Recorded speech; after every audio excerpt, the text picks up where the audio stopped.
शेतकरी प्रश्नी बच्चू कडू आक्रमक, वेळ आली तर नेपाळसारखं घरात घुसू, बच्चू कडू यांचा सरकारला इशारा.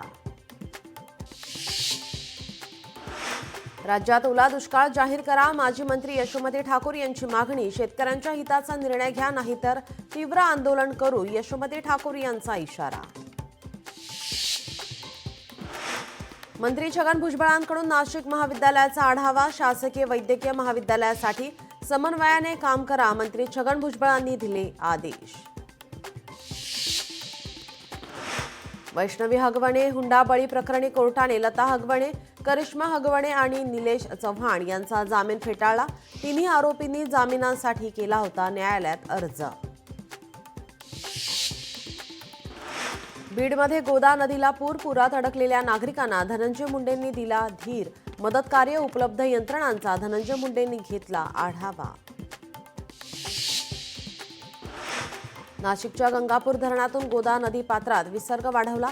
संततधार पावसामुळे गोदावरी नदी पात्रात 6,356 क्युसेकने पाण्याचा विसर्ग, दुतुंड्या मारुतीच्या कमरेपर्यंत पाणी.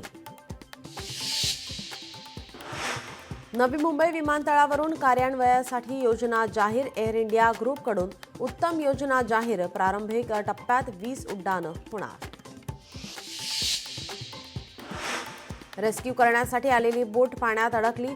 करमाळ्यातील संगोबा मंदिरात 90 जण अडकले. बोट बाहेर काढण्यासाठी आलेला ट्रॅक्टरही बंद पडला. बोरिवलीत गीता मंदिरा सोसायटीत पहिल्या मजल्याचा स्लॅब कोसळला. सुदैवाने अपघातात कोणीही जखमी नाही. घरातील वस्तूंचे मोठ्या प्रमाणात नुकसान. कल्याणमध्ये अल्पवयीन मुलीवर सामूहिक अत्याचार, 8 नराधम अटकेत. महात्मा फुले पोलिसांची कारवाई. 8 आरोपींपैकी एका पीडितेचा नातेवाईक असल्याचं निष्पन्न.